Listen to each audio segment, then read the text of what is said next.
بسم الله الرحمن الرحيم والتين والزيتون وطور سينين وهذا البلد الأمين لقد خلقنا الإنسان في أحسن تقويم ثم رددناه أسفل سافلين إلا الذين آمنوا وعملوا الصالحات فلهم أجر غير ممنون فما يكذبك بعد بالدين أليس الله بأحكم الحاكمين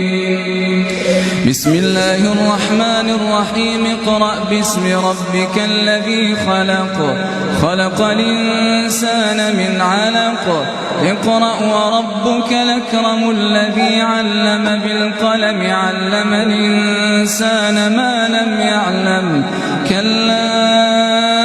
إن الإنسان ليطغى أن رآه استغنى إن إلى ربك الرجعى أرأيت الذي ينهى عبدا إذا صلى